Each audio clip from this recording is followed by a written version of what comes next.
ছোট পর্দার বর্তমান সময়ের অন্যতম জনপ্রিয় মুখ সাদিয়া আয়মান। সম্প্রতি একটি অনুষ্ঠানে তার আভিজাত্যময় উপস্থিতি ভক্তদের নজর কেড়েছে।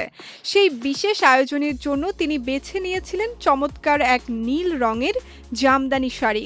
এই পোশাকের মাধ্যমে তিনি কেবল নিজের সৌন্দর্যকেই ফুটিয়ে তোলেননি, বরং দেশীয় ঐতিহ্যের প্রতি তার বিশেষ অনুরাগকেও তুলে ধরেছেন। নিজের ভেরিফাইড ফেসবুক পেজে সেই নজর কাড়া লুকের এক ঝাঁক ছবি শেয়ার করেছেন সাদিয়া আয়মান। শাড়িটির সূক্ষ্ম ও উজ্জ্বল কারুকাজ তার রেড কার্পেট লুকে যোগ করেছিল রাজকীয় মাত্রা। ট্র্যাডিশনাল জামদানির সাথে স্লিভলেস হলটার নেক ব্লাউজের মেলবন্ধন যেন দেশীয় ঐতিহ্যের মাঝেও পশ্চিমা আধুনিকতাকে চমৎকারভাবে ফুটিয়ে তুলেছে।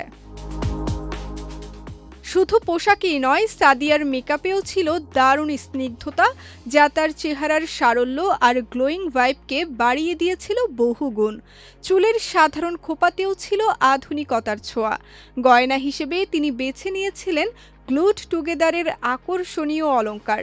হাতের চুড়ি আর গলার নেকলেসটি তার পুরো সাজে এনে দিয়েছিল এক নিখুঁত পূর্ণতা।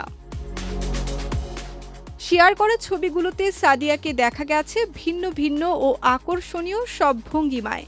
কোনো ছবিতে তিনি ড্রেসিং টেবিলের সামনে দাঁড়িয়ে সযত্নে নিজের সাজ পরীক্ষা করছেন, আবার কোনোটিতে পূর্ণ আত্মবিশ্বাসের সাথে রেড কার্পেটে পোজ দিচ্ছেন। তার প্রতিটি অভিব্যক্তি এবং পোশাকের ভঙ্গি ছিল অত্যন্ত মার্জিত ও সুন্দর, যা তার ভক্তদের প্রশংসা কুড়াচ্ছে।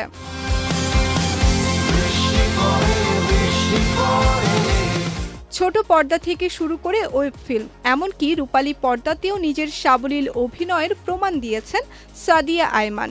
2025 সালে প্রেক্ষাগৃহে মুক্তিপ্রাপ্ত উৎসব সিনেমা দিয়ে তিনি যেমন আলোচনার কেন্দ্রে উঠে আসেন, তেমনি 2026 সালে মিউ এবং লাভ সিটার ওয়েব ফিল্ম দুটিতে তার অভিনয় দর্শকদের নতুন করে মুগ্ধ করেছে।